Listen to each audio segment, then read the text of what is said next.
Assalamualaikum warahmatullahi wabarakatuh. Apa kabar anak-anakku? Semoga kalian selalu dalam keadaan sehat walafiat. Amin. Perkenalkan, nama saya Umi Solehatun, biasa dipanggil Bu Umi, selaku guru pengampu Bahasa Indonesia kelas 12. Mohon maaf, karena masih dalam masa pandemi yang mengharuskan kita tidak boleh tatap muka, maka di tahun pelajaran ini masih proses kegiatan belajarnya menggunakan pembelajaran jarak jauh atau daring. Semoga kalian tetap semangat dalam mengikutinya. Anak-anakku yang hebat, sekarang kalian sudah naik tingkat. Dari kelas 11 naik kelas 12. Nah, untuk pembelajaran awal ajaran baru, pertemuan pertama kali ini, Ibu hanya akan membahas perkenalan materi semester 1. Atau di kelas 12 itu berarti sudah semester 5. Silakan kalian untuk mempersiapkan buku dan alat tulisnya guna mencatat hal-hal yang dianggap penting yang akan Ibu sampaikan. Nah, di sini ada materi semester 1 dan 2 ya. Untuk materi 1 tahun, tapi pertemuan ini Ibu hanya akan membahas materi 1 semester saja. Dalam materi 1 semester nanti ada 4 bab. Bab yang pertama yaitu menulis surat lamaran pekerjaan. Nah, dalam bab pertama ini ada 5 poin yang harus kalian pelajari ya. Yang pertama, pengertian dan jenis surat lamaran pekerjaan. Yang kedua, isi dan sistematika surat lamaran pekerjaan.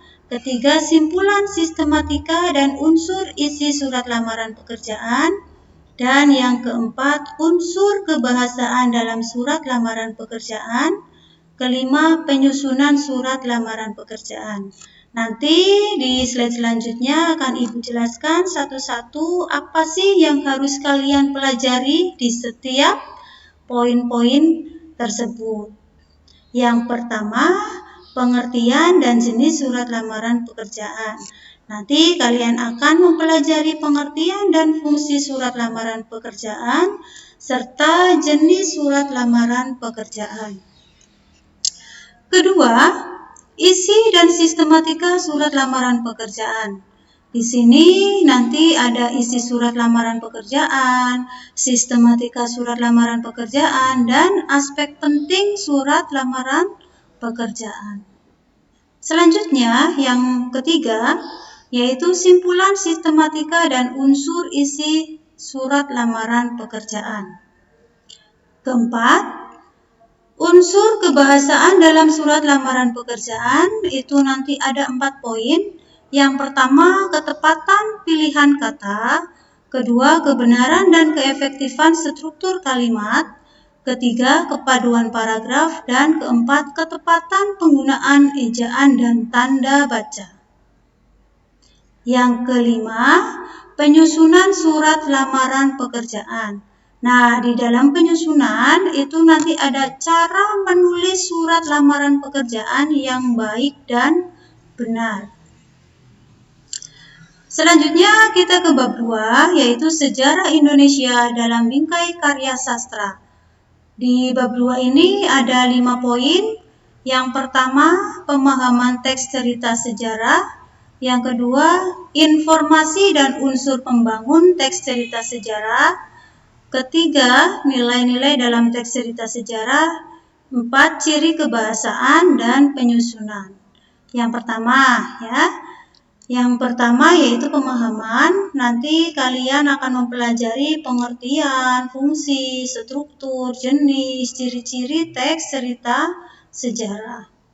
Yang kedua, informasi dan unsur pembangun teks cerita sejarah. Itu nanti ada unsur pembangunnya, terus informasi penting yang ada di dalam teks cerita sejarah. Yang ketiga, nilai-nilai dalam teks cerita sejarah. Nah, di sini nilai cerita sejarah itu apa saja? Nanti ada nilai moral, budaya, sosial, religius, dan kepahlawanan. Ya, karena dalam teks cerita sejarah ini berkaitan dengan kepahlawanan. Yang keempat yaitu ciri kebahasaan teks cerita sejarah. Nanti ada keterangan, kata sifat, bahasa kias, dan majas. Yang terakhir di bab 2 yaitu penyusunan teks cerita sejarah.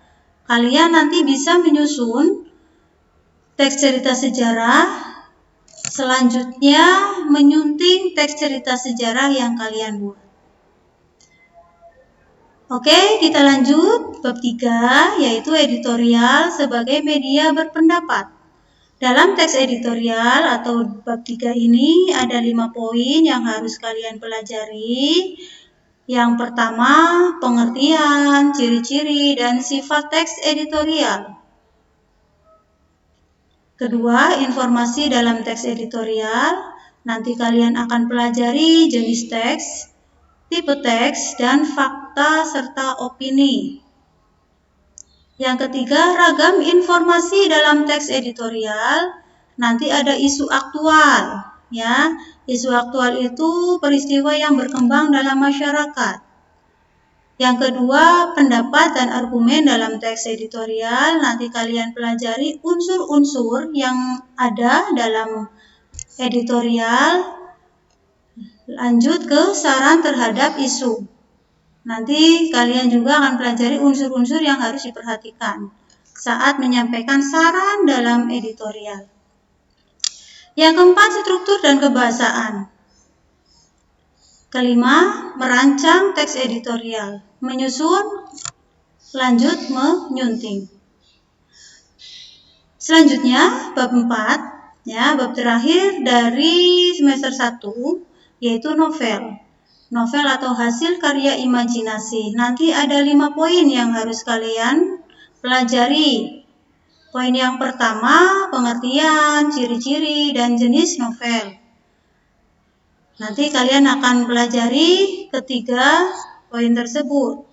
Yang kedua, pandangan pengarang terhadap kehidupan dalam novel. Nanti apa sih pengertian pandangan pengarang dalam novel? Terus penafsirannya apa? Yang ketiga, penyajian hasil interpretasi terhadap pandangan pengarang. Interpretasi dan cara penyajiannya itu bagaimana? Lanjut, yang keempat adalah analisis isi dan kebahasaan novel. Nanti di situ ada unsur-unsur pembangun novel dan unsur kebahasaan novel. Yang terakhir yaitu perancangan novel atau novelet. Nanti dalam perancangan ini kalian akan belajar membuat novel. Ya, sebelumnya kalian harus tahu langkah-langkah menulis novelnya bagaimana. Setelah itu kalian presentasikan hasil penulisan novel yang kalian buat. Demikian untuk perkenalan materi di awal ajaran baru. Insya Allah minggu depan kita mulai membahas bab 1. Tetap semangat dan selalu jaga kesehatan.